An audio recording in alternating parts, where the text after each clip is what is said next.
Thank you. I'm going to try to go quick and catch us back up on time. My slides have a lot of words, but they also have a lot of hyperlinks. So they're going to be emailed to you after today or after tomorrow. So some of the information I may just completely skip past, but know that that information will be available for you later. I do have on both my Longhorn ring and my Aggie ring. I consider myself truly bipartisan because I have degrees from both schools. Works really well that I get to travel all over Texas, or at least I did pre-COVID.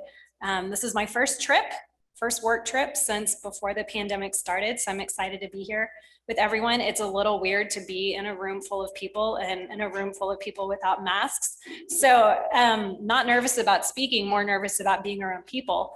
It's interesting, but I'm really, really excited to be here, and we're going to talk about broadband. We're going to start out with what is broadband?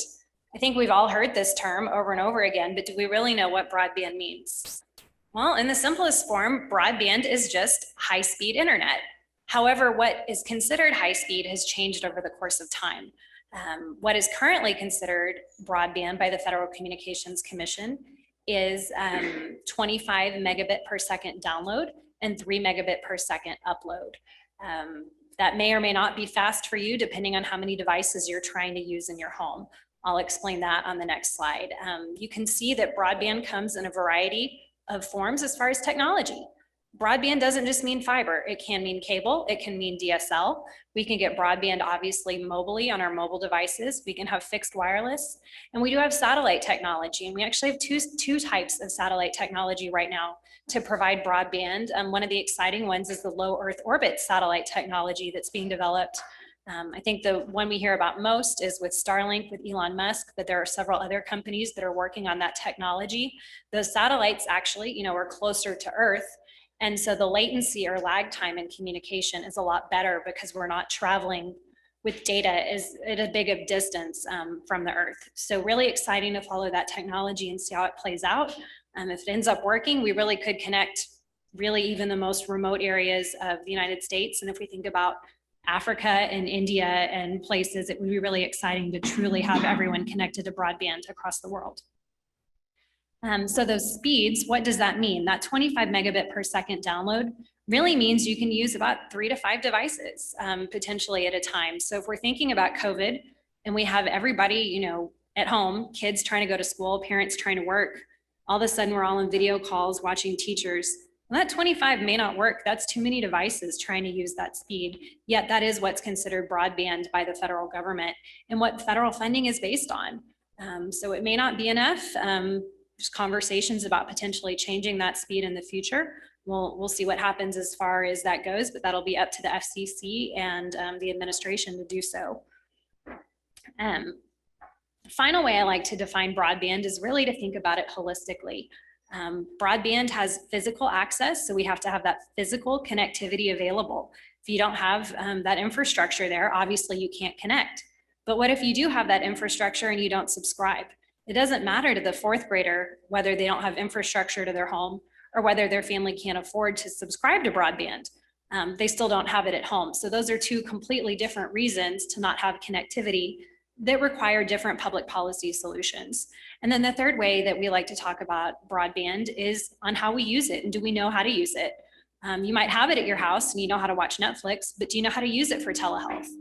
Or are you willing to use it for telehealth? For instance, my mother, and she'll be mad at me for saying this, but she has no interest in using a camera on her computer for anything, much less telehealth. And I think there's probably a lot of other folks like that. And so when we think about using broadband, it's knowledge and then willingness to use it. And if you don't have the knowledge or the willingness to use it, you're probably not subscribing. And if people aren't subscribing, people may not build the infrastructure. So it kind of is supply and demand in both ways when we really think about what broadband means.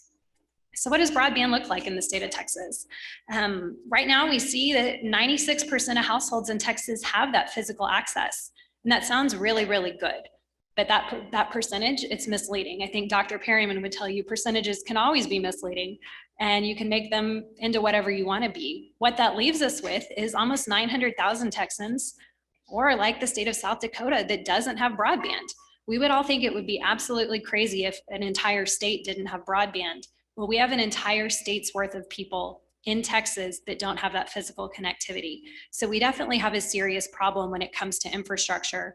The majority of that problem is in rural Texas. So 88% of where we have that disconnectivity is rural Texas, leaving 12% in suburban and urban areas. So we do have some areas in, dense neighborhoods that may not be connected by infrastructure, but majority of it where we have that problem is across rural Texas, both east and west of I-35. Where we get into a more significant problem in Texas is when we talk about broadband adoption or subscription. Texas ranks 35th among states and territories as far as actually subscribing to broadband. Over 30% of households pre-COVID did not subscribe. We'll get new numbers around October to see how much that's changed in the past year. I would expect that our percentage is going to get a little bit better, but I would think probably every state's percentage is going to have gotten a little bit better. So our ranking is probably unlikely to change. But I think what we've really seen during COVID, and especially with schools and students, is that a lot of the problem of being disconnected is just because people weren't subscribing. And much of that is because people cannot afford broadband, they didn't have a device, or they didn't have those skills and know how to use it. So all of those things are things to consider when we talk about broadband adoption in Texas, but definitely a huge part of the problem. In Texas, we don't like to rank 35th in anything. So something that we definitely need to work on. To show that it's really a statewide problem and it's not geographically specific, we can see here that it's cities all across the state that don't subscribe to broadband. But what's really telling in this data here is that 4 out of the top 5 cities in the entire country that are bad at subscribing to broadband are in Texas. And that's a direct reflection of that 32% that aren't subscribing. So what do communities want? This is a slide that was developed prior to COVID when we did a tour across rural Texas and listened to communities about what they wanted as far as broadband and connectivity. I'll highlight 2 things here really quickly. One of them is student access to online resources outside the classroom. Well, for a lot of us, outside the classroom was now inside the classroom. But in the future, it's going to continue to be outside the classroom, and we need that connectivity at home. But it's clear that we needed that beforehand. And then obviously communities also really wanted to have access to telehealth. That was something they wanted before the pandemic and something they're going to want moving forward. These are the slides I'll go through decently quickly on our broadband maps for a connected nation. There's a link at the bottom. So this is when I start getting links and lots of things for you to click on at home when everybody goes back home. Connected Nation has done broadband mapping for the state of Texas. Our first maps were published in January of 2020 and then updated every 6 months and will be updated again this July. You can look at maps at the state level, at the county level, an interactive map, and you can look at statistics as well. That's the state map that we looked at before, an example of some of the statistic charts. I know those may be a little bit small to see. That's why you'll get emailed those. When you're looking at counties, we have 254 counties, so you get a nice drop down there so that you're not scrolling and scrolling and scrolling to find what you need, but you can look at internet maps at 4 different speeds. It's an example of what a county map looks like, and another one of our statistical charts. And then our interactive map gets pretty cool. You can actually look up providers at certain locations to find out who serves there. So been a pretty useful tool during the pandemic for folks looking for service to see who might be able to provide service to them. When we're talking about planning and choices, you can look at provider density and see how many providers serve in a certain area. And then when we talk about people that don't have connectivity, we can look at unserved density and see areas where we've got more folks that are disconnected, as in they don't have that physical access to broadband. We have all sorts of other layers on the map. That layer right there is school districts, but lots of others that you can choose from. Please feel free to dig into this interactive map. If you have questions in the coming weeks, please reach out to me. And as always, we look for feedback. So if something on the map can be improved. Data is only good for a moment in time. We would love to be able to improve it. So if there's anything that you see as far as connectivity that can be updated, please let us know. Federal broadband policy. So there's a couple programs that I'm sure many of the healthcare folks in here are aware of, but wanted to highlight the rural healthcare program that the FCC runs. It's broken into 2 parts, the Healthcare Connect Fund and the telecommunications program. Like I said, there's hyperlinks here so you can go back and look at this later. There's also the distance learning and telemedicine grant program from the USDA. What's key to note here is if you're interested in that program, that deadline to apply is coming up June 4th. Some interesting things that have gone on in the federal government over the past year, starting the beginning of the pandemic through now. One of them is the Broadband Data Act. The way the federal government has collected broadband data historically has been at the census block level. If you've heard me speak on this before, it's a very frustrating way to collect broadband data. If one home in a census block can be connected, all of the entire census block gets counted as served by broadband. And then that entire area gets lit up on a map, and then the FCC says they're covered and they don't qualify for funding. So finally, Congress decided to do something about this problem, and they've decided, well, guess what? We need to collect broadband data by address. So that bill was passed in March. However, through the wisdom of Congress, they didn't fund it.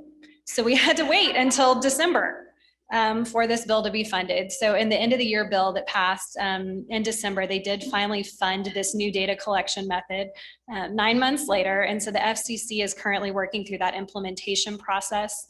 We're guessing that the first collection of this data will be March of next year, meaning that hopefully by the summer, we might have data. I don't know. It's up to the FCC to get this program implemented. We'll see what happens.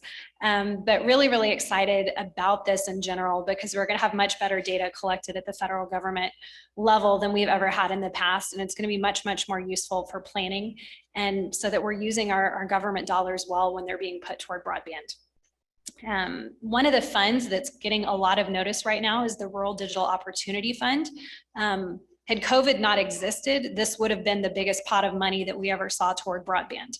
So it was for just a little while, but it is no longer the biggest pot of money ever toward broadband, because we have so many more dollars coming.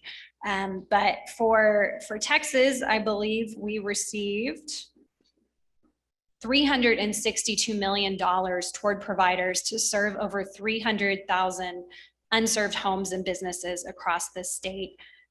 Really exciting to have these dollars, but it's not an overnight solution. There's different targets to make over the course of time.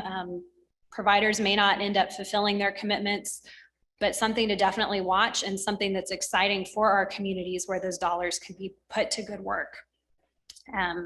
If you remember just a few slides ago, when we looked at the map of Texas where it was green before, now that whole area is black, and it looks like a lot of the green areas there that were awarded in this reverse auction are those areas that were unserved in Texas. So definitely good news to follow these dollars, with a lot more on the way. The USDA Reconnect program is another program that has gone to our rural areas and disconnected areas of the state. The last awards for that were in February of last year. Secretary Perdue actually came to Elmendorf, Texas. I didn't know where Elmendorf was, but it is southeast of San Antonio, if you're curious. And we went to an olive farm in Elmendorf, where he actually announced that we were getting about $19 million for three providers to serve almost 1,400 locations across the state. So those dollars are currently being put to use right now. I'm going to skip past these slides for the sake of time and talk about that bill that did some cool things like fund the Broadband Data Act. But something even more exciting happened while I was driving here this morning from Austin. This program here that you see promoting broadband expansion to unserved Americans, well, that program is being administered by the National Telecommunications and Information Administration. And they just this morning released their notice of funding opportunity. This is going to be a very short window. August 17th is when these applications are going to be due. But what's unique about this is they're grant dollars, so they're not going to have to be repaid, but they're going to require a partnership. So that partnership is either going to be the state government and a broadband provider, or a political subdivision and a broadband provider. So something to think about in our communities, that we do have some dollars here. They're expecting to make about 200 awards out of this close to $300 million. Just, all of this was just announced this morning, that it's open and able to apply for, short timeline. But if your community has something in mind, now's the time to look and be forming one of those partnerships. And the COVID telehealth program, once again, I'll go through this pretty quickly because there's links that you can click on. on your own, but money was put into this COVID telehealth program specifically for broadband connectivity to help during this challenging time.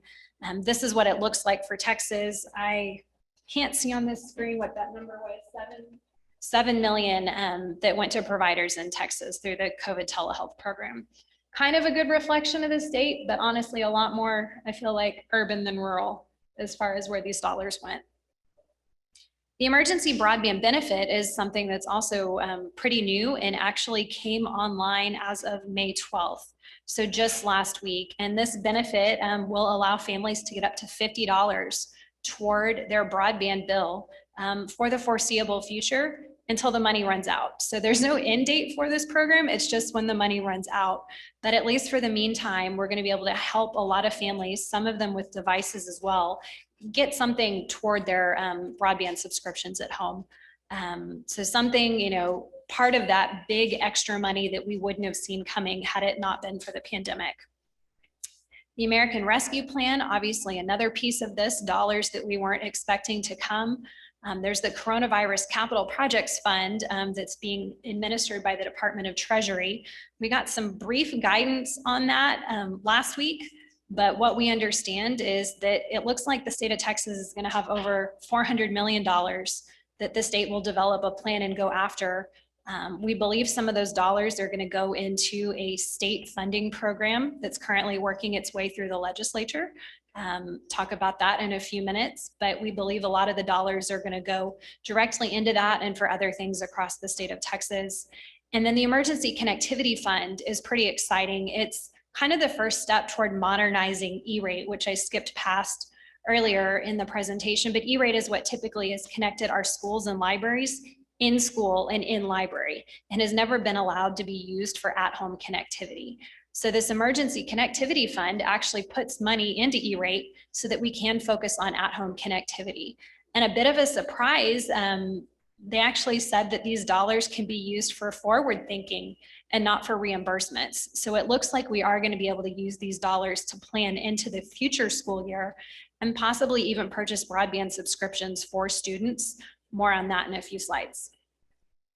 The Biden infrastructure plan, definitely key here to see that a lot of what they're thinking about is, you know, broadband across rural Texas is kind of like electricity across rural Texas, and interesting to see the tie there. Their number was 100 billion that they want to see toward broadband. That's not all the other money we've already talked about. This is another 100 billion. So, you know, back when I said the Rural Digital Opportunity Fund was a lot of money and the most we'd ever seen, it's almost nothing now compared to what could potentially happen. Obviously, we know there's negotiations going on with the infrastructure bill. We think on broadband, it might end up being anywhere between 60 billion to 100 billion is what that final number for broadband is going to be.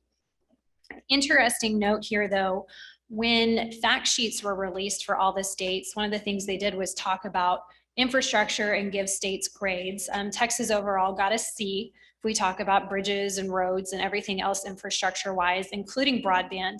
But what is of note here is that the Biden administration is saying that only 12% of Texans have access to broadband by one definition. That one definition is just cable and fiber. So very, very interesting to see them using only two technologies when there's obviously a lot of other technologies that provide broadband speeds.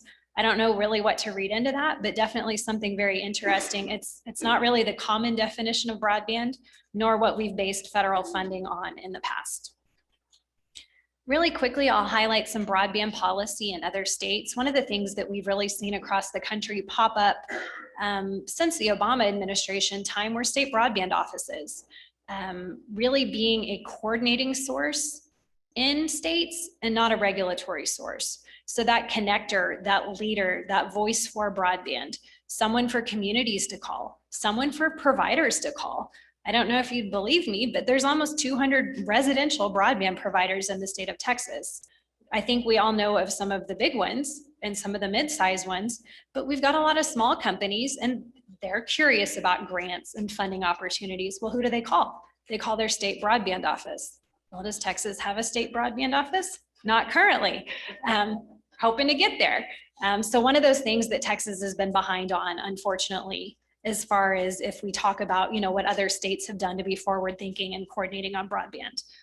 Another thing that states have done is have a state broadband plan. You can see there that Texas is one of 6 states that does not have a state broadband plan. Puerto Rico has a state broadband plan. Puerto Rico is not a state. If that tells you how far behind we are, it's pretty significantly far behind. One of those things, hopefully we get there this legislative session. I'll talk about that in a few more slides. Why state and local broadband plans are important, especially in a state like Texas. There's a lot going on. I mean, we've got so many regions in our state that are bigger than other states. As mentioned before, we've got the number of people in South Dakota within our state that don't have broadband infrastructure at all. So a state plan can really be that coordinating document at the state level that highlights that we're serious about fixing this challenge. And I like to call it a challenge and not a problem, because it is a problem, but a challenge can be solved. And I think we're going to get there. A state broadband plan is one of those key things, but in a state like Texas, we also need regional and local plans. And those will plan very nicely once we do have that document at the state level, that critically will need to involve multi-sector stakeholder engagement.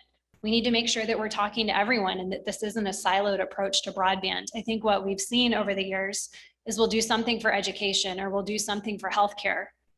But what about economic development? What about public safety? What about just our government services? Let's be thinking about all the sectors of our communities and making sure that when we're making a broadband decision, that we're not having to come back and redo it because we didn't help everyone with that decision. And especially with all these federal dollars coming, making sure that we really are helping everyone within our communities.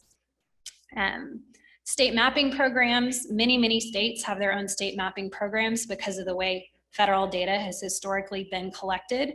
We were thinking that state mapping programs may go away based on the new federal data collection process, but it seems that most of the states doing their own mapping are going to continue to do so because there's actually a challenge process built in to that Broadband Data Act that states will be able to say, hey, FCC, your data is a lot better than it used to be, but we still know some things about our state because it's our state. And we want to challenge you on the map and say, you know what, this area should be eligible for funding. So we do think a lot of states are going to continue to do their own broadband maps so that they can make that challenge with the FCC and say, hey, help us, we really do need it. Current Texas broadband initiatives. The Governor's Broadband Development Council was created by the legislature last legislative session. I was honored to be appointed to this council by Governor Abbott right before the pandemic. The fellow council member in the room who has been speaking to us all day, standing over here, Mr. Easley. So exciting. I guess had we met in person before today?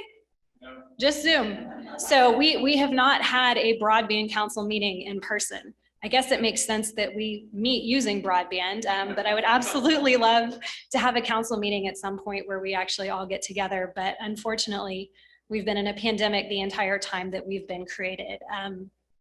Our main task was to issue a report to the governor, lieutenant governor, and legislators about what our recommendations were for this next legislative session. And our recommendations were, well, there's that state broadband plan that we didn't have and a state broadband office that we didn't have. And we also talked about the importance of thinking about some sort of funding program that would correlate with ongoing federal programs, not knowing that there would be many other federal programs coming along the way. At the beginning of the legislative session, Governor Abbott made broadband an emergency item. It was the first one that he mentioned in his State of the State speech. So we really thought this session may be all about broadband. And then about a week and a half later, we all lost electricity. So all of a sudden, broadband wasn't the #1 priority, but fortunately stayed very much at the forefront of what the legislature was talking about. And so we ended up with priority bill numbers for broadband, House Bill 5 and Senate Bill 5. This bill now has pretty much the vehicle has become House Bill 5. Senate Bill 5 is sitting there waiting to be brought back up if something technical happens. But House Bill 5 looks like to be the one, at least in name, that will make it to the governor's desk. This bill is currently in conference committee. The main difference between the House and Senate language is the location of this state broadband office. So we're going to see where that ends up playing out. over the next, well, not very long, session adjourns on Memorial Day. So we'll know here pretty soon the fate of this bill and if it makes it to the governor's desk and where our broadband office might end up being located. One final thing I want to talk about, and then I want to save some time for questions because I hope that we have plenty of questions, is Operation Connectivity. And this is this school piece that I think is critical to absolutely everyone. Obviously, education builds everything that we do. Operation Connectivity was created in the first couple months of the pandemic through a partnership with Dallas ISD, Governor Abbott, and the Texas Education Agency to get as many of our students connected with both a device and a broadband connection as possible. What that looked like prior to the August start of the school year, last August, was that we had to get hotspots out. It was definitely a triage because that was the quickest thing we could do. And we know in areas that don't have mobile connectivity, a hotspot's not going to work. But we were able to get a lot of those out to students, and a lot of students were able to continue learning. What's really cool about this is that the state of Texas actually purchased enough e-learning devices with a keyboard that every student in the state of Texas should have access at this point to a learning device, which is really, really huge. Something we've talked about in the broadband space for years and years is a one-to-one program and making sure that school districts have a device for every student. So in a way, a gift that COVID gave us was being able to actually achieve that in Texas. And hopefully we keep doing that going forward and see that that's really, really important for all of our students to have that device. I mean, the device now and everything on it is like textbooks. I don't really view it any differently. And I guess it's more than textbooks because you can get a lot of textbooks on one e-learning device if it's connected to broadband. Something Operation Connectivity is doing right now is they have, well, it closed yesterday, but is an RFP out for broadband providers to actually come talk to the state about, where they serve and negotiate a bulk rate on how they would provide broadband subscriptions across the state. And so once those negotiations take place and we get close to the start of the next school year, ISDs and LEAs are going to be able to say, hey, we've got 40 families in our school district that can't afford broadband. We know this provider has made this bulk rate agreement with the state. We can purchase subscriptions for 40 families and get those turned on so that they can learn starting in August. So really, really exciting forward-thinking program that if it works as intended, really will be a model for the whole country. So the other things we're behind on, this one we might be a leader on. So really, really exciting to see that. I'll end there. My contact information is there, but also this, like I said, will be emailed out to you. Lots of links and things for you to go look at later, but happy to answer any broadband questions now.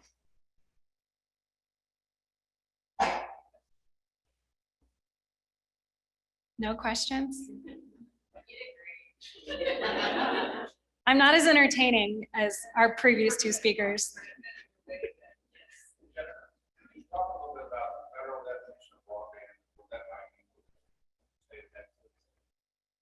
So that federal definition, that 25 megabit per second download and 3 megabit per second upload. Currently, we did decide to match that in our Texas statute. So we've decided that is what we consider broadband in the state of Texas. And going forward, if the FCC is to change that speed, we would change what we see as that speed.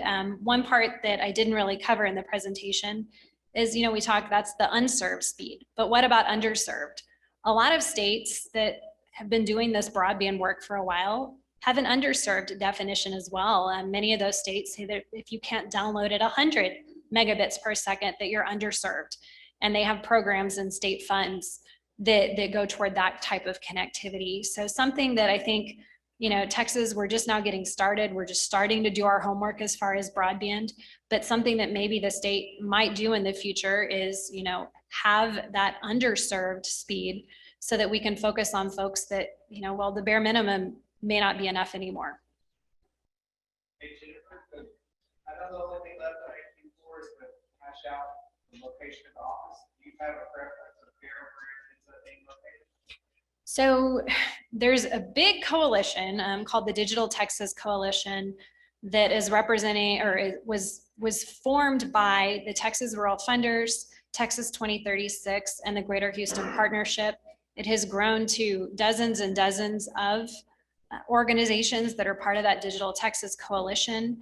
They presented a letter to the governor, lieutenant governor, and speaker saying that they believed the comptroller's office to be the best location of the two choices, based on the effort the comptroller's office has already put in investigating broadband and research they've done on the topic over the course of years. The fact that it's an executive office, that they can manage money, that they know how to deal with federal funds. That letter was modified and updated and presented to all 10 members of the conference committee, the 5 senators and the 5 House members, and ended up with, I believe, over 100 different organizations that signed on and said that they wanted it at the comptroller's office. So it seems that that's the prevailing decision. Conversations I've had with the comptroller's office, they can't say they want it because that's not allowed in state government, but it seems like they want it. And that's why that excites me, is because we definitely want it to go somewhere that folks want to do a good job and have it actually make a difference for the state. So, Jennifer, do we know how the law's been on these House bills that, maybe 6, 7, the number of citizens that said you brought that? How do we roll that out? Practically,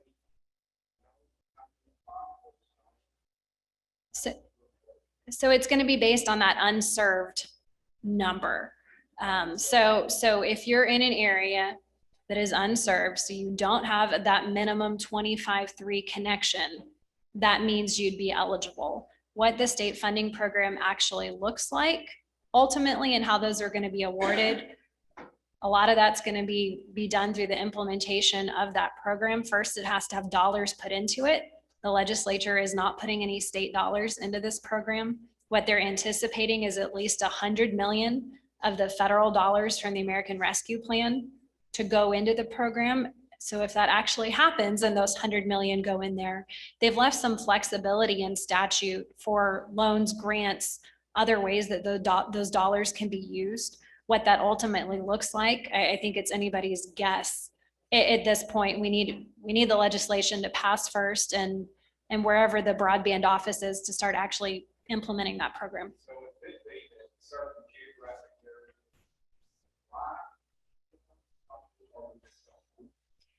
It could be, if we look at what other states have done with state grant programs, it's that certain areas and providers they partner with, providers say, I want to go in and serve this area. And so they go after those dollars and work with the community to serve those certain areas. So some of it's going to be communities speaking up and talking with providers and making sure that they know that dollars are available. I think that's probably, not a secret. I think everybody's going to know dollars are available, but it's definitely going to take that partnership. I think a lot of what we're going to see moving forward with broadband are public-private partnerships and communities being much more involved in these decisions than potentially they have in the past. And that's not to say that every provider hasn't involved communities, because a lot of them have, but a lot of other providers, they've just built service and the community hasn't been that equal player. And I think we're really going to see that change, especially in the way that a lot of these federal programs are going to be administered. And then if those state dollars require that partnership as well.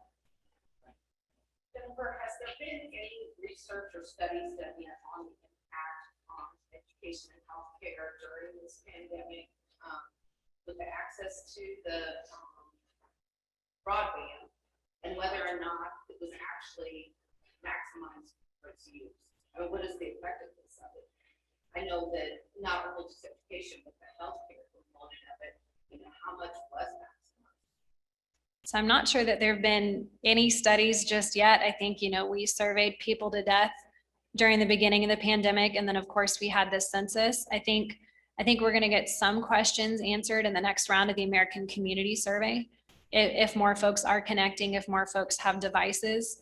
But as far as, specifics to education and telehealth, I mean, I know we've seen an increase in telehealth usage, but has that matched, what it could have been if broadband has really been expanded? I'm not sure that's been studied just yet.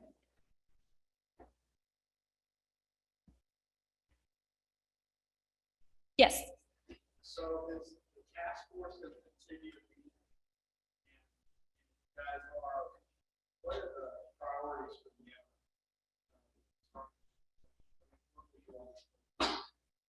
So a little bit of that is up to the legislature. One of the things that I didn't mention about House Bill 5 is that it does actually open up the council's authority to discuss a few more things than we were in the past. Our original statutory, I hate to call them restrictions, but Mike and I were talking about these before, really didn't leave us a lot of room to talk about all the things that we wanted to talk about. But the legislature in House Bill 5 has really opened that up to say that we can talk about more than just unserved. We can talk about affordability. We can talk about adoption. So I think much of what we're going to discuss as a council moving forward, especially leading up to a year that won't be a legislative session, is how do we talk about that affordability piece and digital skills and digital literacy, and what we're teaching folks both in school and out of school about how to use broadband. I'm hoping we focus more on that along with the connectivity physically piece. Yes. And so if there are broadband legislative caucus, the legislator or the city create such a caucus moving forward. I believe there is an informal group of members that is kind of a broadband caucus, but they're not an official caucus. But I could see that happening in the future. I mean, the rural caucus, which is led by Representative Anderson out of Waco. I mean, he's been a leader on broadband for years and years. As was mentioned before, Representative Ashby and Senator Nichols have carried this priority legislation, but Senator Perry's been a leader, Representative Price has been a leader. We've got a handful of other folks in the legislature who are very, very interested in this issue and have been for years. So I could see that potentially happening, but at the same time, I think there's just going to be so much attention that hopefully that caucus isn't necessarily needed, at least in solidified form. I think there's just a lot of excitement around broadband.